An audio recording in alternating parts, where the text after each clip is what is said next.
ছুটির দিনে প্রচারণায় উৎসব আমেজ। হামলার অভিযোগ স্বতন্ত্র প্রার্থীদের, ভোট ডাকাতির চেষ্টা হলে ছাড় নয়, যশোরে হুঁশিয়ারি সিইসির।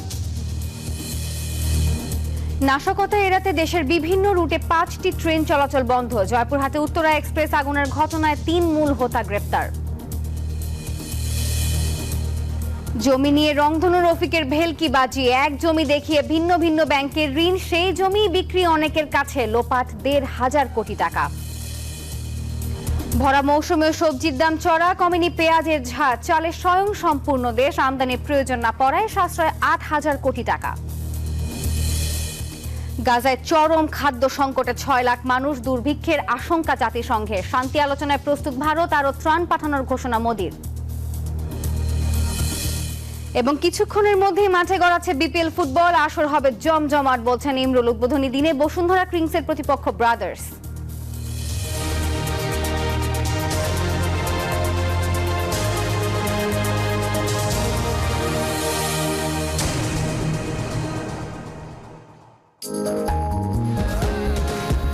রেইনবো পেইন্টস, ছড়াও জীবনের রং।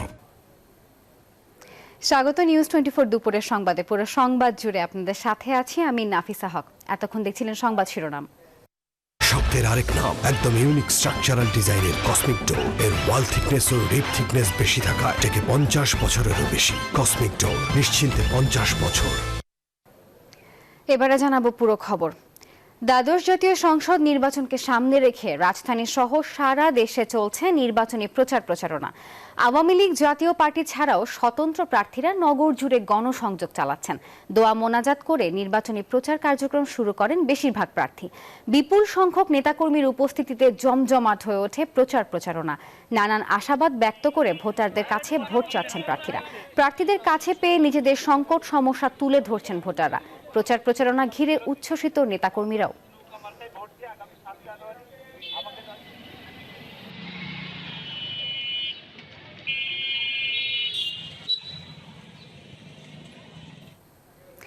দর্শক, নির্বাচনী প্রচারের আরো খবর জানাতে দেশের বিভিন্ন স্থান থেকে যোগ দিচ্ছেন আমাদের সহকর্মীরা। আমরা প্রথমেই যাচ্ছি নোয়াখালীতে, সেখানে আছেন সহকর্মী শফিকুজ্জামান রুবেল।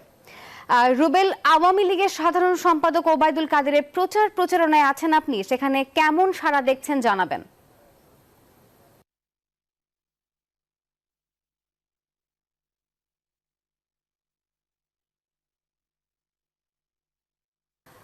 দুঃখিত রুবেল, আপনার সাথে আমরা কিছুক্ষণ পরে যুক্ত হচ্ছি। এ পর্যায়ে আমরা যাচ্ছি রাজশাহীতে, সেখানে আছেন সহকর্মী মতিউর মর্তুজা। আপনার এলাকাতে আপনি নির্বাচনী প্রচারণা কেমন দেখছেন জানাবেন।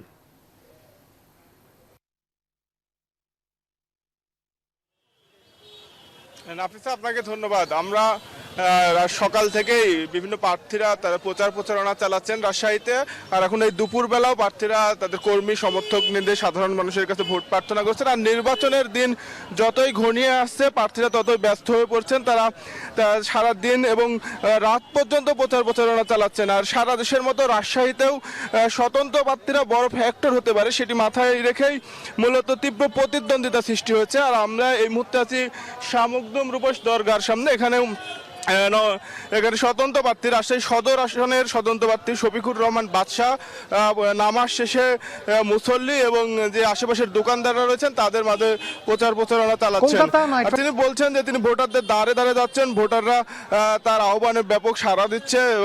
আর রাজশাহীতে যে উন্নয়নের ছোঁয়া এবং সম্পূর্ণ হলেও কর্মসংস্থানের বিষয়টি রাজশাহীতে সেইভাবে এখনো গড়ে ওঠেনি, যার কারণে স্বতন্ত্র প্রার্থী সহ নৌকার প্রার্থী এবং অন্যান্য দলের যে সকল প্রার্থীরা রয়েছেন তারা সবাই রাজশাহীবাসীকে কর্মসংস্থান সৃষ্টির প্রতিশ্রুতি দিচ্ছেন। পাশাপাশি রাজশাহীতে শিল্পনগরী সহ বিভিন্ন কলকারখানা স্থাপনে কাজ করবেন এরকম প্রতিশ্রুতি দিচ্ছেন। আর রাজশাহীর ভোটাররা প্রার্থীদের প্রচারণা ব্যাপক সাড়া দিচ্ছেন এবং ভোটাররা ভোট উৎসবে মেতে ওঠার অপেক্ষায় আছেন। ভোটাররা জানিয়েছেন যে তারা শান্তিপূর্ণ পরিবেশে পরিবার পরিজন সহ ভোট কেন্দ্রে যেতে চান এবং তাদের যে ভোটাধিকার সেই ভোটাধিকার প্রয়োগ করতে চান। এই ছিল রাজশাহী থেকে সর্বশেষ খবর। ফরিদপুর থেকে আরো খবর দিচ্ছেন সহকর্মী সোহাগ। আমরা হচ্ছি সোহাগের কাছে।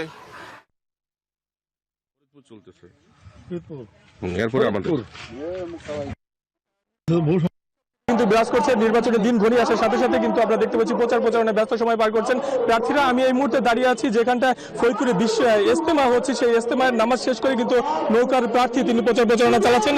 আপনার কাছে জানতে চাই কেমন সাড়া পাচ্ছেন এই প্রচার প্রচারণায়? আপনাদেরকে ধন্যবাদ, বিশেষ করে নিউজ 24। প্রচার প্রচারণায় সব কিছুই ঠিক ছিল, সারাও পাচ্ছিলাম, সবই ঠিক আছে, এখনও পাচ্ছি। কিন্তু হঠাৎ করেই একটা আমার যে প্রতিদ্বন্দ্বী উনি একটা মামলা করে, মিথ্যা মামলা করে দিল। সেই মিথ্যা মামলায় সর্বোচ্চ আদালত সুপ্রিম কোর্ট আমার পক্ষে রায় দিল যে মামলা মিথ্যা। এখন কেমন সাড়া পাচ্ছেন? এখন সাড়া পাচ্ছি। আপনার বাঁধ ভাঙা জোয়ার নৌকার এই ফরিদপুরে, এই নৌকার এই জোয়ার দেখে আমার যে প্রতিদ্বন্দ্বী প্রার্থী তিনি বিভিন্নভাবে বিভ্রান্তিকর মিথ্যা সংবাদ এবং অপবাদ ছড়াচ্ছেন। তো ধন্যবাদ আপনাকে। আমরা শুনতে পাচ্ছিলাম যে নৌকার প্রার্থী তিনি কিন্তু বাঁধ ভাঙা যে জোয়ার সেটি কিন্তু দেখতে পাচ্ছেন এবং তিনি আশাবাদী যে এবারের নৌকার প্রার্থী শামীম হক তিনি নির্বাচিত হবেন এবং এই আসনটিকে কিন্তু মাননীয় প্রধানমন্ত্রী শেখ হাসিনাকে উপহার দিবেন এমনটা কিন্তু বলছিলেন। তো এই ছিল আমার কাছে নির্বাচনের সর্বশেষ সংবাদ। একই খবর জানতে আমি চলে যাবো পঞ্চগড়ে, সেখানকার আছে আমাদের আরেক সহকর্মী হায়দার, সেখানকার জানবো খবর। হায়দার।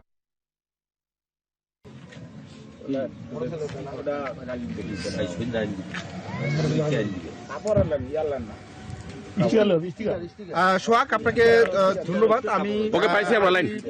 আমি আছি পঞ্চগড়ের একেবারে নিভৃত একটি গ্রাম, বাংলাচন্ডী গ্রামে। এইখানে যে ভোটের আমেজ, আমাদের দ্বাদশ জাতীয় সংসদ নির্বাচনের ভোটের ব্যাপক আমেজ শুরু হয়েছে এবং মানুষের মধ্যে কিন্তু আমরা দেখতে পাচ্ছি যে ব্যাপক প্রচার প্রচারণা শুরু করেছে প্রার্থীরা।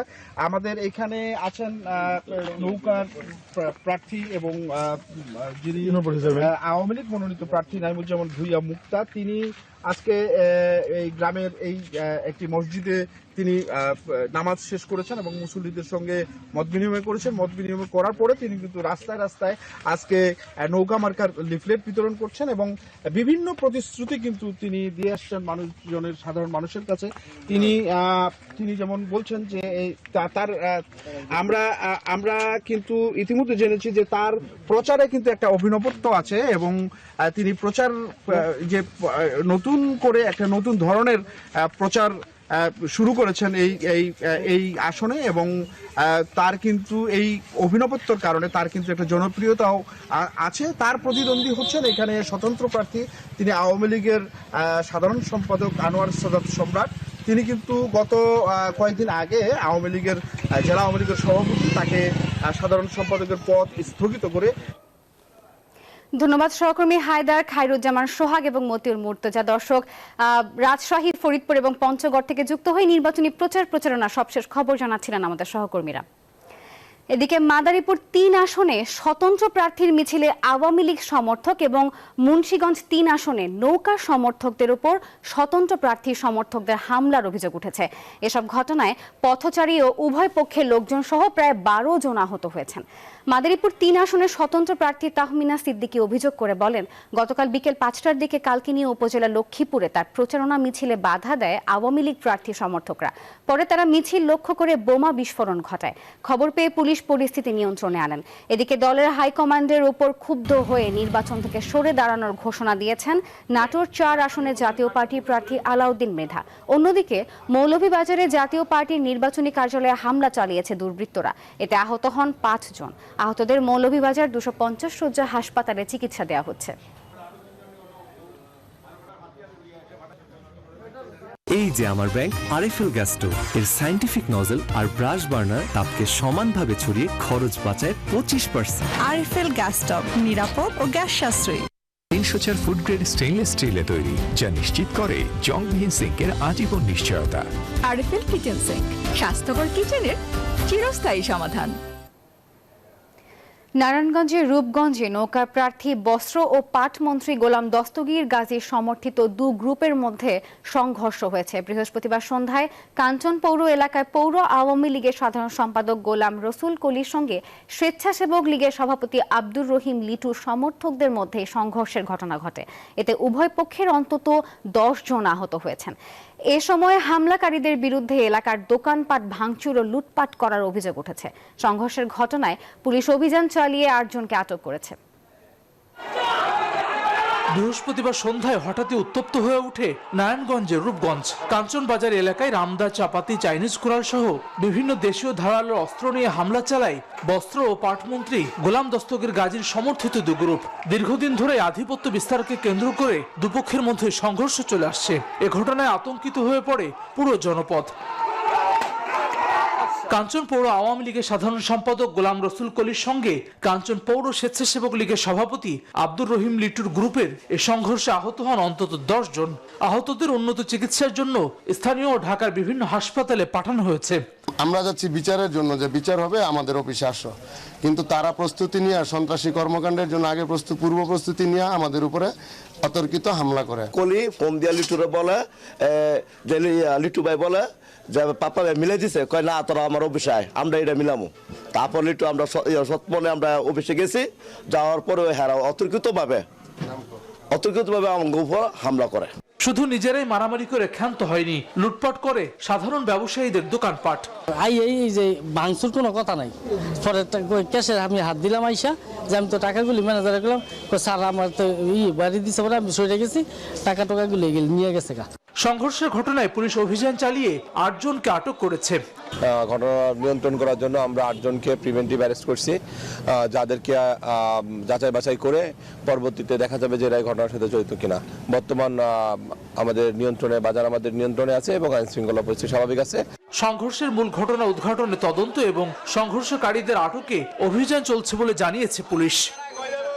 Desk report, news 24। সারা জীবন তো চাকরি করবো না, তাই ক্যাপিটাল রেডি করেছি আমার ফাইন্যান্সিয়াল পার্টনার আইডিএলসির সাথে। দর্শক, এবারে নির্বাচনী প্রচারের খবর জানাতে নোয়াখালীর বসিরহাট থেকে যুক্ত হচ্ছেন আমাদের সহকর্মী শফিকুজ্জামান রুবেল। রুবেল, আওয়ামী লীগের সাধারণ সম্পাদক ওবায়দুল কাদেরের প্রচারণায় আছেন আপনি, সেখানে কেমন সাড়া দেখছেন জানাবেন।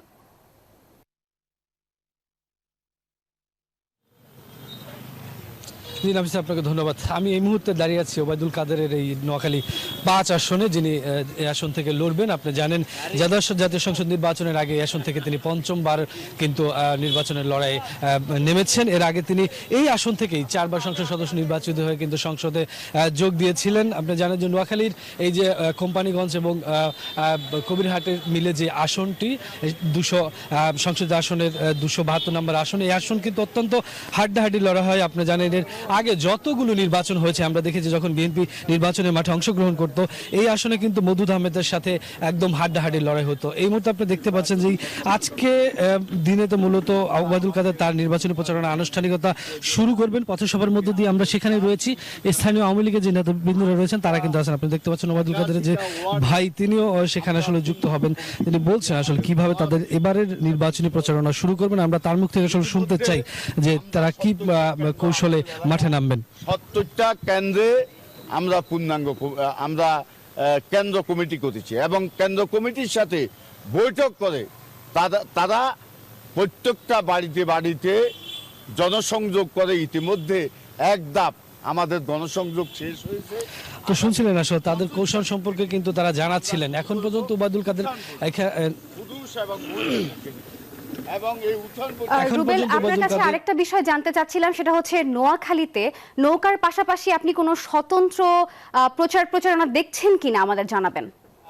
নিয়েছি তাদেরকে দিয়া আমরা ভোটের দিন জি, আপনাকে ধন্যবাদ। আসলে নৌকার পাশাপাশি স্বতন্ত্র প্রার্থী এখানে নেই, তবে আমরা যেটা জেনেছি যে অন্যান্য দলের কিন্তু প্রার্থী রয়েছে। আমি যদি আপনাকে একটু জানাই যে এখানে ওবায়দুল কাদের বারবারই যেটা তিনি বলেছিলেন যে তার আসনে কিন্তু যে বিনা প্রতিদ্বন্দ্বিতা নির্বাচিত হওয়ার কিন্তু এবার সুযোগ নেই, যেটা 2014 সালে হয়েছিলেন। এবার কিন্তু আওয়ামী লীগের পাশাপাশি নৌকা প্রতীকের পাশাপাশি এই আসন থেকে নির্বাচনে দাঁড়িয়েছিলেন ইসলামী ফ্রন্ট বাংলাদেশের মোহাম্মদ শামসুদ দোহা, তিনি চেয়ার প্রতীক নিয়ে দাঁড়িয়েছেন। জাসদের মোহাম্মদ মুকসুর রহমান মশাল প্রতীকে দাঁড়িয়েছেন এবং জাতীয় পার্টির খাজা তানবির আহমেদ তিনি লাঙ্গল প্রতীক নিয়ে জানে নির্বাচন করবে। এছাড়া বাংলাদেশ সাংস্কৃতিক মুক্তি জোটের শাকিল মাহমুদ চৌধুরী তিনি কিন্তু এবার নির্বাচনের মাঠে রয়েছেন। তো সব মিলে আপনি দেখতেই পাচ্ছেন যে আসলে এই নির্বাচনী আসনে ওবায়দুল কাদেরের এখানে কিন্তু তার পাশাপাশি আরও 4 জন প্রার্থী রয়েছে এবং তাদের নিয়েই তিনি মূলত প্রতিদ্বন্দ্বিতায় থাকবেন। তো হাড্ডাহাড্ডি লড়াইয়ের যে বিষয়টা সেটা আসলে এবার কতটুকু হবে তা নিয়ে ভোটারদের মধ্যে একটা উদ্বেগ থাকতে পারে। তবে নির্বাচনী প্রচারণা আজকে থেকেই ওবায়দুল কাদের তার সংসদের আসনে শুরু করতে যাচ্ছেন। তো সব মিলে এই ছিল এই মুহূর্তে আমার কাছ থেকে। রুবেল, আপনাকে ধন্যবাদ। প্রধান নির্বাচন কমিশনার কাজী হাবিবুল আউয়াল বলেছেন, ভোট কেন্দ্রে কোনো অনিয়ম, কারচুপি ও দখলদারি করতে পারবে না কেউ। যশোর নির্বাচন সংশ্লিষ্ট শীর্ষ কর্তাদের সাথে মতবিনিময় শেষে সাংবাদিকদের এই কথা জানান তিনি। এ সময় সুষ্ঠুভাবে ভোট গ্রহণের জন্য সব জেলা প্রশাসকদের নির্দেশ দিয়েছেন বলে জানান সিইসি। এছাড়া সম্প্রতি বিভিন্ন স্থানে হামলার ঘটনায় তদন্ত সাপেক্ষে ব্যবস্থা নেওয়ার কথা জানান। এর আগে সকালে শেখ হাসিনা সফটওয়্যার টেকনোলজি পার্কে খুলনা ও ঢাকা বিভাগের 13টি জেলার জেলা প্রশাসক, জেলা পুলিশ সুপার সহ নির্বাচন সংশ্লিষ্ট শীর্ষ কর্মকর্তাদের সাথে মতবিনিময় করেন তিনি। যে কোনো মূল্যে আসন্ন দ্বাদশ জাতীয় সংসদ নির্বাচনটা যেন অবাধ, সুষ্ঠু, নিরপেক্ষ, শান্তিপূর্ণ হয়, যাতে করে ভোটার সাধারণ নির্বিঘ্নে উদ্বুদ্ধ হয়ে স্বাধীনভাবে ভোট কেন্দ্রে এসে স্বাধীনভাবে ভোটাধিকার প্রয়োগ করতে পারে। ভোট কেন্দ্রের ভেতরে যেন কোনো অনিয়ম, কারচুপি, কোনো রকম দখলদারিত্ব, কোনো রকম পেশি শক্তির প্রয়োগ না হয়, সেটার জন্য তাদেরকে ব্যাপকভাবে যেন প্রশিক্ষণ দেওয়া হয়। নাশকতা এড়াতে এবং ঝুঁকিপূর্ণ বিবেচনায় রাতে চলাচলকারী 5টি ট্রেন আপাতত বন্ধ রাখার সিদ্ধান্ত নিয়েছে রেল কর্তৃপক্ষ। সংস্থাটি জানায়, হরতাল অবরোধে নাশকতা এড়াতে এই সিদ্ধান্ত নেওয়া হয়েছে। পাশাপাশি ট্রেনের নিরাপত্তা নিশ্চিত করতে আজ থেকে মোতায়েন করা হচ্ছে 3000 আনসার সদস্য। রাজশাহী থেকে পার্বতীপুর পর্যন্ত উত্তরা এক্সপ্রেস এবং ঈশ্বরদী থেকে রহনপুর পর্যন্ত কমিউটার ট্রেন চলাচল বন্ধ করেছে পশ্চিমাঞ্চল রেলওয়ে। বন্ধ থাকবে ঢাকা নারায়ণগঞ্জ রুটে একজোড়া কমিউটার ট্রেন এবং জামালপুর তারাকান্দা রুটও। এছাড়া ময়মনসিংহ ভুয়াপুর রুটে 2টি লোকাল ট্রেন আর তার ঢাকা তারাকান্দার মধ্যে চলাচলকারী আন্তনগর যমুনা রুটও সংক্ষিপ্ত করা হয়েছে। আজকে থেকে যেটা আপনাদেরকে আমরা যেটা শুনেছি সেটা হচ্ছে যে রাজশাহী পার্বতীপুর রোডে আপনার উত্তরা নামে একটি ট্রেন, একজোড়া কমিউটার ট্রেন, সেটার যাত্রা বন্ধ করা হয়েছে। এদিকে জয়পুরহাটে ট্রেনে আগুন দেওয়ার ঘটনায় প্রধান 3 আসামিকে আটক করেছে সান্তাহার রেলওয়ে থানা পুলিশ। আজ ভোরে তাদের আটক করা হয়। গ্রেপ্তারকৃতরা হলেন জয়পুরহাট নিশিপাড়া মহল্লার অপু, তাইজুল ইসলাম ও আক্কেলপুর উপজেলার রুকিন্দিপুর গ্রামের মমিন। সান্তাহার রেলওয়ে থানার ভারপ্রাপ্ত কর্মকর্তা জানান, গত 4 ডিসেম্বর ও 15 ডিসেম্বর রাতের 2টি ঘটনারই মূল হোতা তারা। আজ ভোর রাতে অভিযান চালিয়ে তাদের আটক করা হয়। আসামিরা ছাত্র দলের রাজনীতির সাথে জড়িত বলেও জানায় পুলিশ। সান্তাহার রেলওয়ে থানায় তাদের জিজ্ঞাসাবাদ চলছে।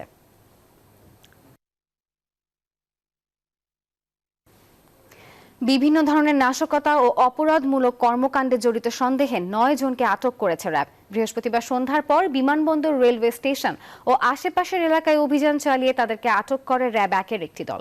এ নিয়ে রাতে সংবাদ সম্মেলনে কর্মকর্তারা জানান, আটককৃতরা দীর্ঘদিন ধরে টাকার বিনিময়ে বিভিন্ন ধরনের নাশকতামূলক কর্মকাণ্ড করে আসছে। সম্প্রতি মোহনগঞ্জ এক্সপ্রেস ট্রেনে আগুনের ঘটনায় এদের কেউ কেউ জড়িত থাকতে পারে বলে জানান র্যাব কর্মকর্তারা। তবে আটককৃতরা কোনো রাজনৈতিক দলের সদস্য কিনা তা নিশ্চিত করতে পারেনি তারা। বিরোধী রাজনৈতিক দলের অবরোধ কর্মসূচিকে ঘিরে যে কোনো ধরনের নাশকতা মোকাবেলায় নিয়মিত অভিযান পরিচালনা করা হবে বলেও জানায় র্যাব।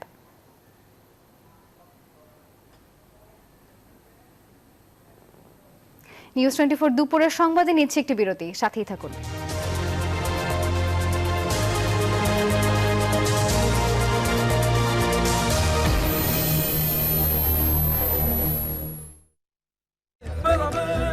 মন ভরা স্বাদে করা বেলামে।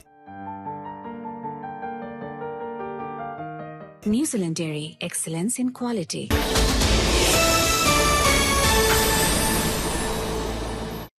কলেজের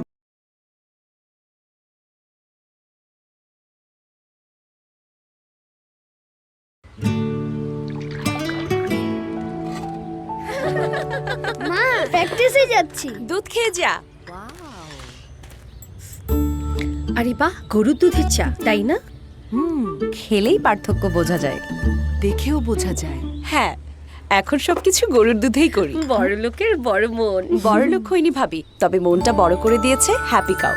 হ্যাপি কাউ এলো instant milk powder happy cow, যেমন সাশ্রয়ী তেমনি পুষ্টিগুণে ভরপুর। আর এটা নিউজিল্যান্ডের গরুর দুধ, পার্থক্যটা এখানেই।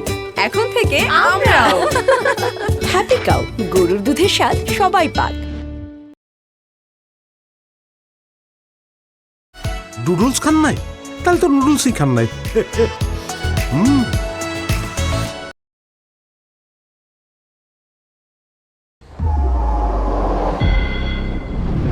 প্লিজ ভাই, আপনাকে আমাদের টিমে চাই। তুই তো জানিস আমার কি চাই।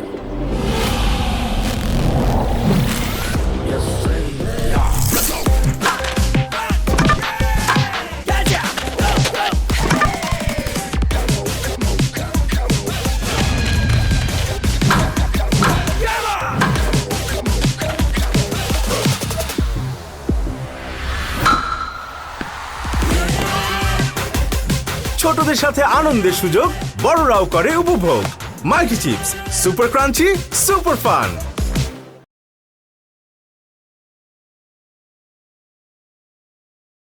টি টেস্ট গ্যারান্টেড ফার্মল্যান্ড চায়ের লিকারেও খুব সহজে মিশে যায়। এর রিচ ক্রিমি ফ্লেভার চাকে করে তোলে অনন্য স্বাদের। এখন ফার্মল্যান্ড 500 গ্রাম প্যাকের সাথে 135 গ্রাম বেলামে digestive biscuit free. New Dairy, excellence in quality.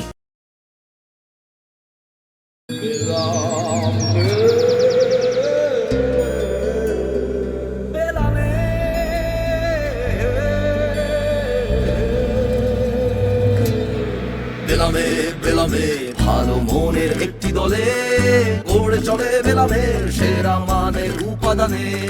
বেলামে বেলামে বেলামে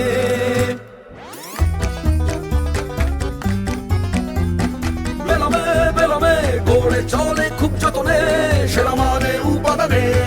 বেলামে বেলামে বেলামে বেলামে বেলামে।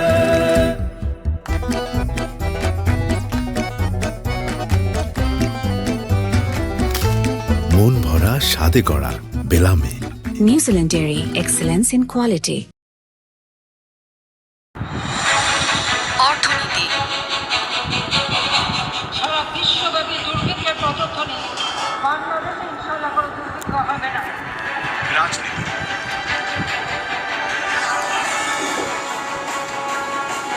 আইন আদালত।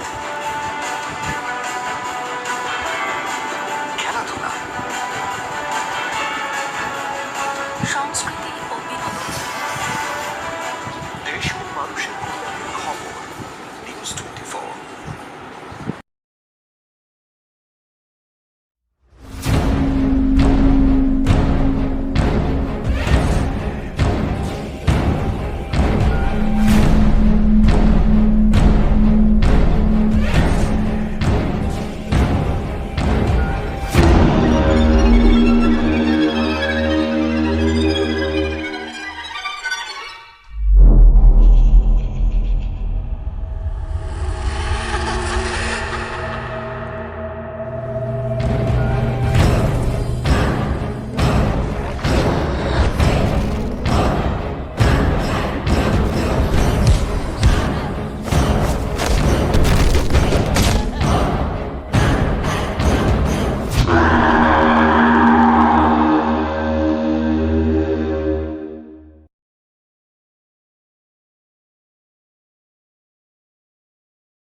স্বাগত আরেকবার দেখছেন নিউজ 24 দুপুরের সংবাদ। জমি জালিয়াতিকে শিল্পের পর্যায়ে নিয়ে গেছেন রংধনু গ্রুপের চেয়ারম্যান রফিকুল ইসলাম। একই জমি একাধিক ব্যাংকে বন্ধক রেখে ঋণ নিয়ে আবার ওই জমি ভিন্ন ভিন্ন ব্যক্তির কাছে বিক্রি করেন রফিকুল ইসলাম। এভাবেই গত কয়েক বছরে ব্যাংক থেকে হাতিয়ে নিয়েছেন প্রায় 1,500 কোটি টাকা। ভূমি ব্যবস্থাপনা ও ব্যাংকিং খাতের দুর্বলতার সুযোগে এমন জালিয়াতি করেছেন রফিকুল। অর্থনীতিবিদরা বলছেন, রফিকুলের মতো দুর্বৃত্তরা এভাবেই ব্যাংকিং খাতকে ধ্বংসের পথে নিয়ে যাচ্ছেন। আর্থিক খাতকে রুগ্ন অবস্থা থেকে বাঁচাতে আইনের সুশাসন ও প্রতারকদের শাস্তি নিশ্চিতের পরামর্শ বিশ্লেষকদের। একই জমি একাধিক ব্যক্তির কাছে বিক্রি করে আবার সেই জমি ভিন্ন ভিন্ন ব্যাংকের কাছে বন্ধক রেখে তুলে নিয়েছেন শত শত কোটি টাকার ঋণ। রংধনু গ্রুপের চেয়ারম্যান রফিকুল ইসলামের এমন ভয়াবহ জালিয়াতির প্রমাণ এখন নিউজ 24 এর হাতে। এক নথিতে দেখা যায় 2014 সালে রূপগঞ্জ থানার নাওরা এলাকায় 61% জমি কিনেন রফিকুল। 2016 সালে 3 দফায় ওই জমি 45% বিক্রি করে দেন 3 ব্যক্তির কাছে। পরের বছরই পুরো জমি হস্তান্তর করেন 2 পুত্রবধূর কাছে, যা আবার খিলক্ষেতের অন্য এক জমির সাথে এওয়াজ বদল বা বিনিময় করা হয়। আর সেই জমি রফিকুলের 2 পুত্রের নামে হস্তান্তর করে জাল দলিল তৈরি করা হয়। এরপর পুরো 63% জমি 2019 সালের মে মাসে সোশ্যাল ইসলামী ব্যাংক এবং পরে 2023 সালে ফার্স্ট সিকিউরিটি ইসলামী ব্যাংকের বসুন্ধরা শাখায় বন্ধক রেখে ঋণ নেন রফিকুলের 2 পুত্র। জমিটির বর্তমান বাজার মূল্য 120 কোটি টাকা।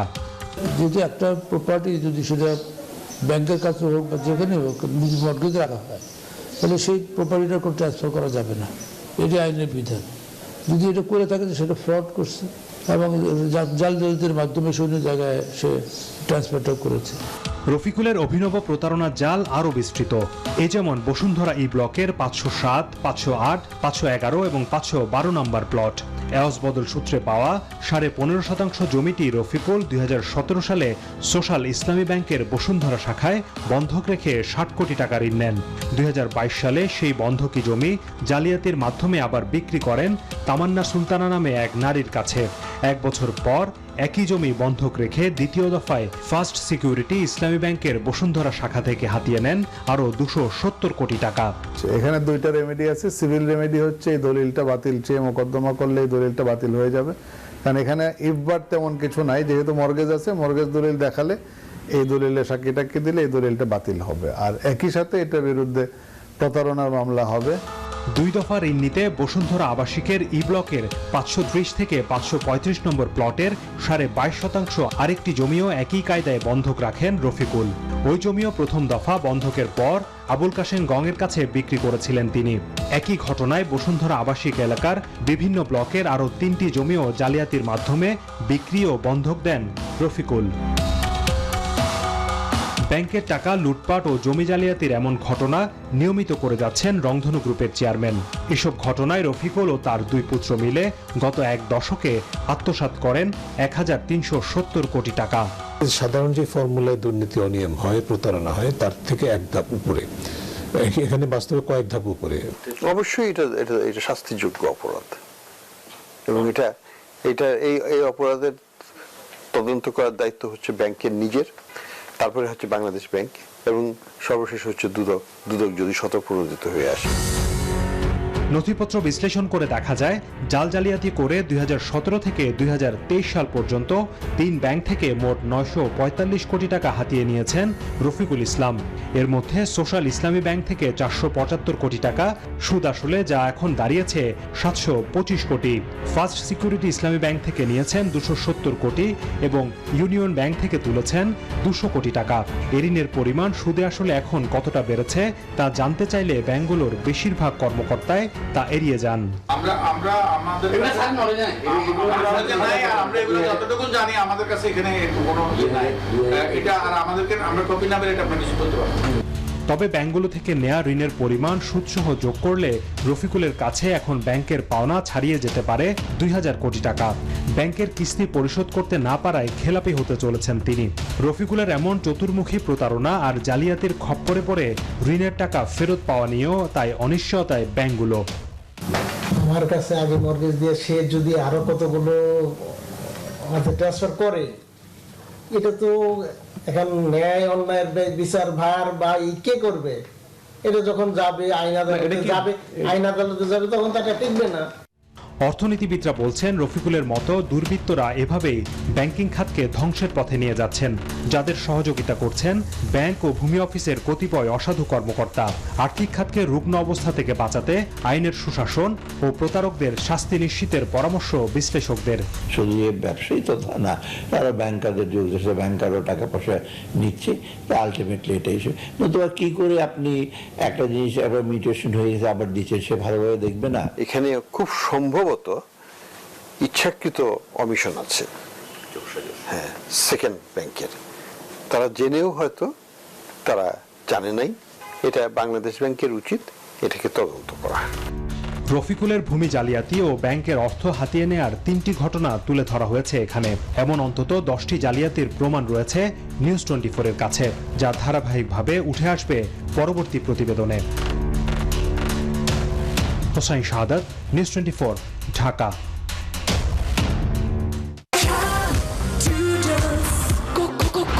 Introducing ঝাঁঝালো ঝালের জ্বালাময়ী অথেন্টিক স্বাদে ডুডলস কোরিয়ান রামেন কঠিন ঝাল। জাতিসংঘ বাংলাদেশে ভীতিমুক্ত পরিবেশে সুষ্ঠু এবং অংশগ্রহণমূলক নির্বাচন দেখতে চায়। অন্যথায় নির্বাচনের পর জাতিসংঘের অবস্থান পরিবর্তন হতে পারে বলে বৃহস্পতিবার ইঙ্গিত দিয়েছেন জাতিসংঘ মহাসচিব অ্যান্তোনিও গুতেরেসের মুখপাত্র স্টিফেন ডুজারেক। জাতিসংঘের নিয়মিত ব্রিফিংয়ে বাংলাদেশের আসন্ন নির্বাচনে সরকারের অনড় অবস্থানে গুতেরেস ব্যক্তিগত কোনো উদ্যোগ গ্রহণ করবেন কিনা এমন প্রশ্নের জবাবে মন্তব্যটি করেন তিনি। ডুজারেক আরও বলেন, কিভাবে নির্বাচন আয়োজন করা হলো সেটা নিয়ে নির্বাচন শেষে অবশ্যই অবস্থান জানাতে পারে জাতিসংঘ, তবে সংস্থাটির অবস্থানে কোনো নড়বড় হয়নি। নুডলস খান নাই? তাহলে তো নুডলসই খান নাই। নুডলস খান নাই তো নুডলসই খান নাই। ভরা মৌসুমে প্রচুর সরবরাহ থাকার পরেও লাগামহীন সবজির বাজার। 7 টাকার নিচে বাজারে কোনো সবজি নেই বললেই চলে। বাড়তি দামেই বিক্রি হচ্ছে মাছ মাংস। মৌসুম শুরু হলেও কিছুতেই কমছে না আলু ও পেঁয়াজের দাম। গত সপ্তাহের তুলনায় পেঁয়াজের কেজিতে 30 টাকা বেড়ে 150 টাকায় বিক্রি হচ্ছে। শুক্রবার বিভিন্ন বাজার ঘুরে মিলেছে এসব তথ্য। চলতি সপ্তাহে বেগুন প্রতি কেজি বিক্রি হচ্ছে 80 থেকে 90 টাকা, ফুলকপি 40 থেকে 50 টাকা, বাঁধাকপি 40 থেকে 50 টাকা, শিম 80 থেকে 100, টমেটো 90 থেকে 100, পেঁপে 40 থেকে 50 টাকা, করলা 70 থেকে 80 টাকায় বিক্রি হতে দেখা গেছে, যা গেল সপ্তাহের চেয়েও বেশি।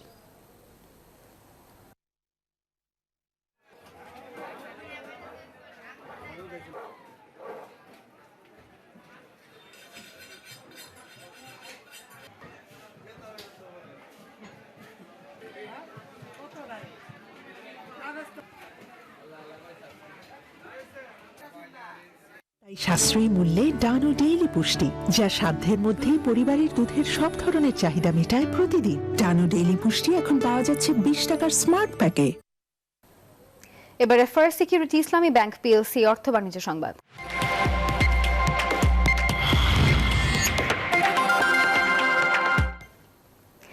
আধুনিক কৃষি ব্যবস্থার সুফল পাচ্ছে বাংলাদেশ। দেশ এখন চালে স্বয়ংসম্পূর্ণ।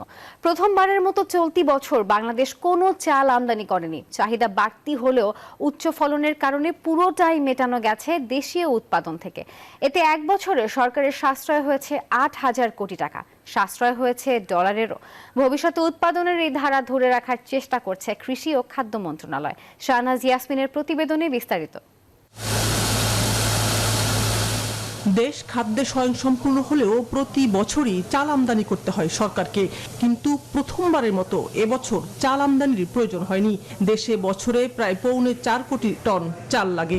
2022-23 অর্থ বছরে উৎপাদন হয়েছে প্রায় 3.91 কোটি টন। কৃষি মন্ত্রণালয় বলছে, সাম্প্রতিক সময় উদ্ভাবিত নতুন উচ্চ ফলনশীল বোরো ধানের জাতের কারণে এবার অভূতপূর্ব ফলন হয়েছে।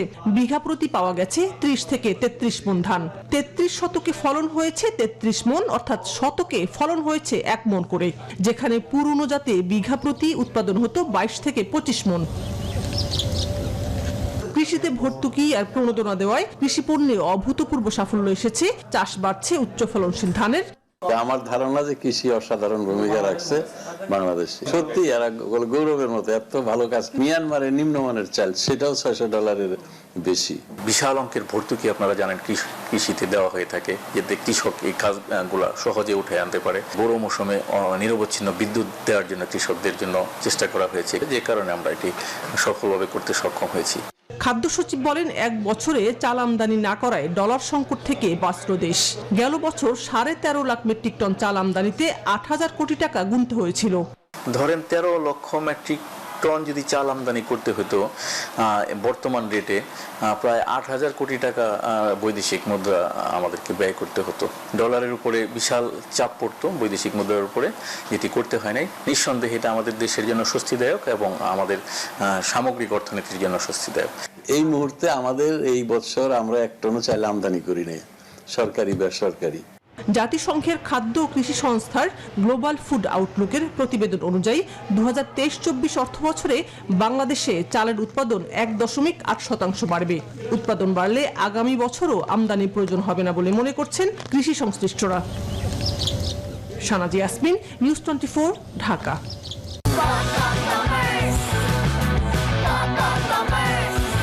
কর্ন, মিল্ক, কোকোনাট আর বাটারের দুর্দান্ত কম্বিনেশনে তৈরি ইয়াম্মি ক্রাঞ্চি টেস্টের পপার্স। দুপুরের সংবাদের সময় হলো আরো একটি বিরতি, সাথেই থাকুন।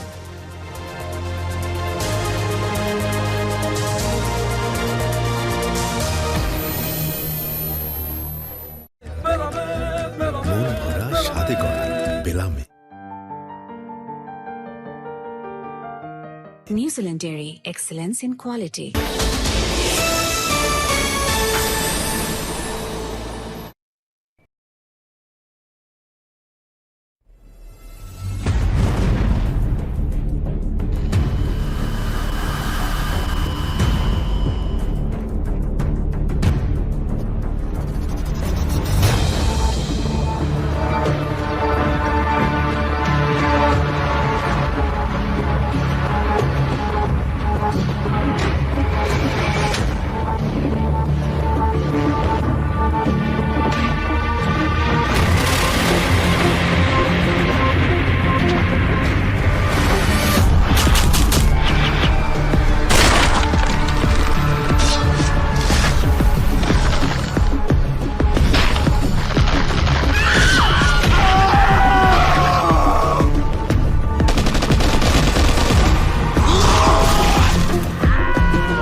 অর্থনীতি।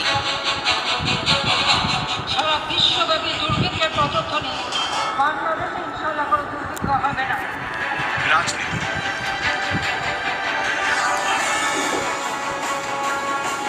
আইন আদালত। খেলাধুলা। সংস্কৃতি ও বিনোদন।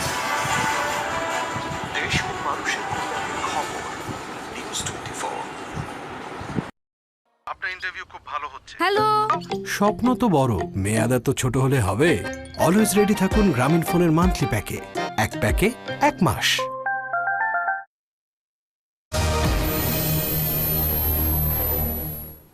দুপুরের সংবাদে আরো একবার স্বাগত। এবারে ইসরায়েল ফিলিস্তিন যুদ্ধের খবর। 2.5 মাস ধরে চলমান গাজা সংঘাতে দেখা দিয়েছে তীব্র মানবিক সংকট। জাতিসংঘ বলছে অবরুদ্ধ এই উপত্যকার প্রায় 23 লাখ বাসিন্দা ক্ষুধায় ধুঁকছে, যার সঙ্গে বাড়ছে দুর্ভিক্ষের ঝুঁকি। গাজার বাসিন্দারা তীব্র খাদ্য সংকটে ভুগছে। তাদের মধ্যে 5,70,000 মানুষের অবস্থা ভয়াবহ। এমন অবস্থা চলতে থাকলে দুর্ভিক্ষের আশঙ্কা রয়েছে। হামাস ইসরায়েল যুদ্ধ থামাতে যে কোনো শান্তি আলোচনায় যোগ দিতে ভারত তৈরি বলে জানিয়েছেন দেশটির প্রধানমন্ত্রী নরেন্দ্র মোদী। সেই সাথে গাজায় নিপীড়িত মানুষের জন্য আরও ত্রাণ পাঠানোর ঘোষণা দিয়েছে ভারত। এদিকে গাজায় ইস্যুতে চতুর্থবারের মতো স্থগিত হয়েছে জাতিসংঘের নিরাপত্তা পরিষদের ভোট। নিচ্ছে আরো একটি বিরতি, ফিরছি আরো খবর নিয়ে, সাথেই থাকুন।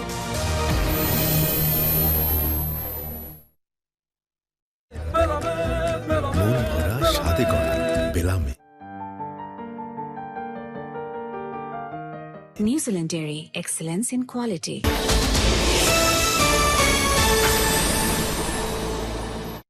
কলেজের বন্ধুরা আসছে 5 মিনিটে। ভাইয়া সাদা চুল তোমাকে মানায় না, কালার করে নাও। 5 মিনিটে? অসম্ভব। সম্ভব। Shampoo hair colour Godrej expert দিয়ে। এতে আছে আমলকি আর শিকাকাই। নিজেই লাগাও আর 5 মিনিটেই চুল দেখাবে ন্যাচারাল ব্ল্যাক, সফট ও শাইনি। ওয়াও, 5 মিনিটে আর চলে সারা মাস। Godrej expert shampoo hair colour. MP যেই হোক না কেন।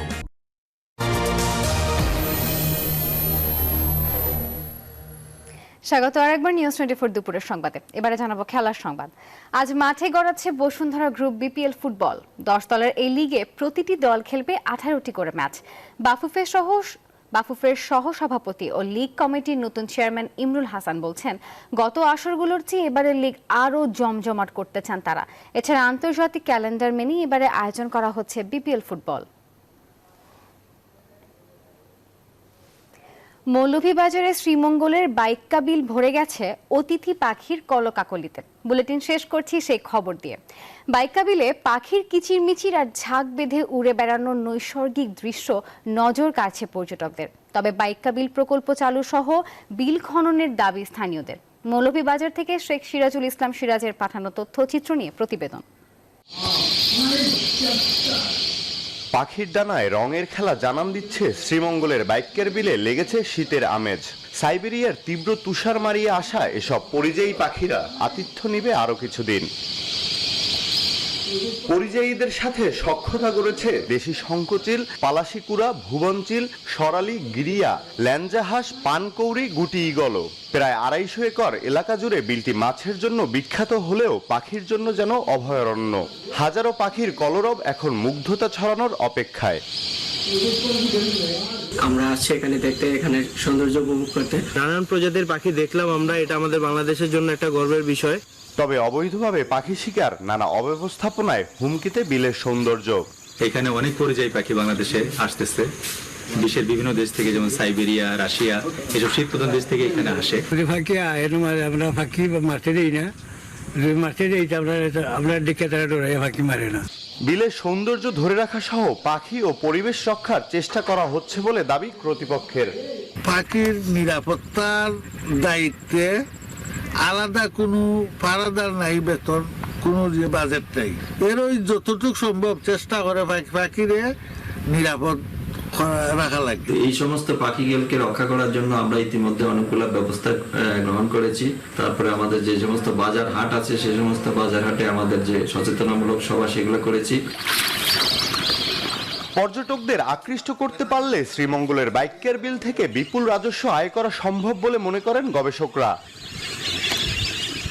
Desk report, news 24।